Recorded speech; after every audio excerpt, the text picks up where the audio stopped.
राधे राधे मित्रों आप लोग राधा कृष्ण के अपकमिंग एपिसोड में देखेंगे कि श्यामा अपनी गलती को स्वीकार करता है और बलराम से कहता है मेरे कारण इतनी बड़ी समस्या उत्पन्न हुई है और इसलिए आज मैं इस भूल को सुधारने के लिए आप सबके समक्ष एक सौगंध लेता हूं और मैं उसकी सौगंध लूँगा जो मुझे सबसे अधिक प्रिय है।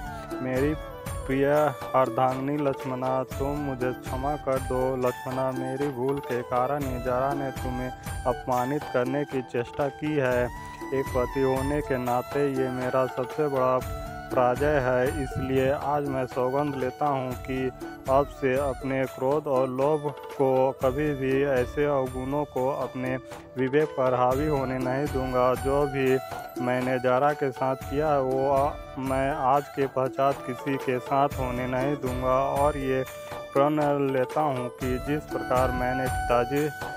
प्रकार मैंने पिताश्री को आहत किया है वैसे ही मैंने तुम्हें भी आहत किया है और इसलिए मैं तुमसे क्षमा मांगता हूँ। क्या तुम मेरी क्षमा स्वीकार करोगी? फिर बलराम कहता है जो हुआ उसे भूलकर आगे बढ़ना ही जीवन का सत्य है। सत्य में शिवम, तुमने मेरा दिल जीत लिया, इसलिए सबके समक्ष अपना भूल स्वीकार करके सबसे बड़ा क्षमा मांगना ही वीर का काम है।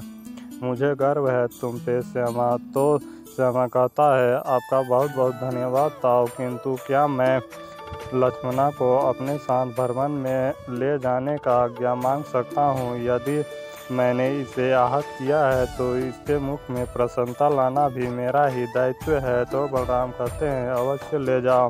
फिर आप लोग आगे देखेंगे कि गोकुल में राधा उदास बैठी होती है तो राधा राधा की आवाज़ सुनाई देने लगती है। तो राधा इधर उधर देखती है पर कुछ दिखाई नहीं देता है तो कहती है ये मेरा भ्रम है। फिर राधा राधा की आवाज़ आती है तो राधा नदी के किनारे तक जाती है तो देखती है कि नदी के पुष्प से राधा राधा की आवाज़ सुनाई आ रही है। फिर राधा पुष्प को छूती है तो सारे पुष्प स्त्रियां बन जाती हैं जो कि राधा की सख्या ही होती है। सारे सख्या नदी से निकलकर राधा से कहती हैं कि तुम क्या लगा राधा कृष्ण यूं गोकुल में अकेले छोड़ देंगे?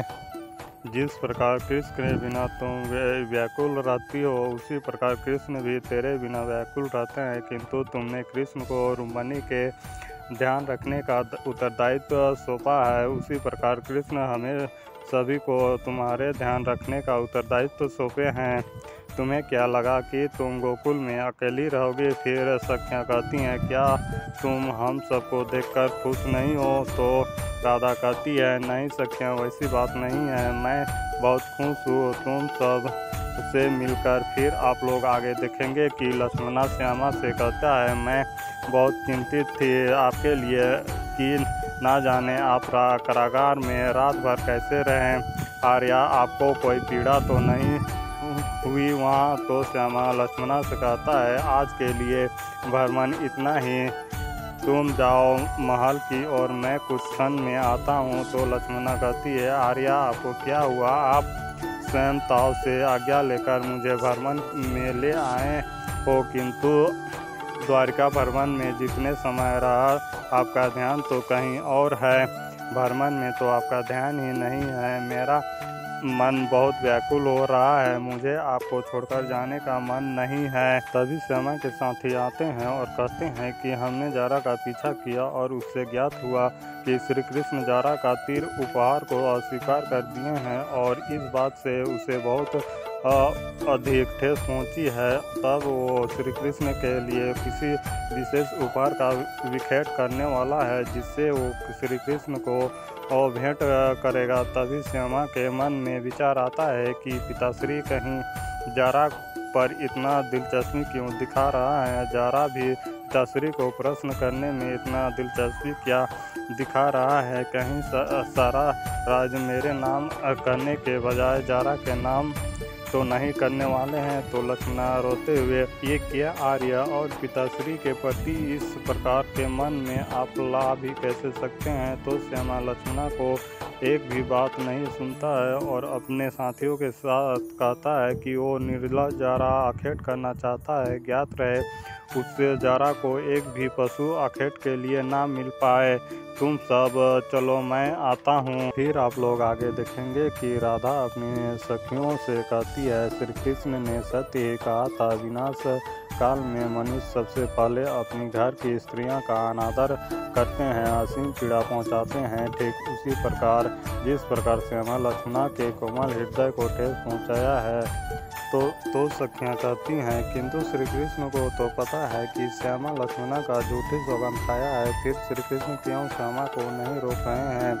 तो राधा कहती है, क्योंकि श्री कृष्ण को ज्ञात है कि वो कितना भी प्रयत्न कर ले किंतु होनी को नहीं टाल सकते हैं। द्वारिका का अत्यंत निकट है, मुझे तो ये समझ में नहीं आ रहा है कि मैं खुशी मनाऊं श्री कृष्ण के गोकुल आने का या दुखी मनाऊं। श्री कृष्ण को इतना कष्ट हो रहा है मेरा सब देखकर। फिर आप लोग आगे देखेंगे कि जरा स्वर्ण मृग का पीछा कर रहा होता है, तभी श्यामा और उसके साथी वहां पहुंचते हैं और कहता है, जरा से कैसे आखेट वाला है, एक पशु का आखेट नहीं कर सकता है। तो जरा कहता है, कोई बात नहीं, पशु को छोड़ो, अब मैं श्री कृष्ण के लिए अब मनुष्यों का आखेट करूँगा, तो हो सके तो तुम सब अपना प्राण बचाओ। तभी श्यामा और उसके साथी वहां से भागने लगते हैं और जरा पीछा करने लगता है। तो मित्रों, इस वीडियो में इतना ही। आगे और बहुत कुछ आपको देखने के लिए मिलेगा। जल्द ही मिलता हूं और एक नए वीडियो के साथ। तब तक के लिए राधे राधे।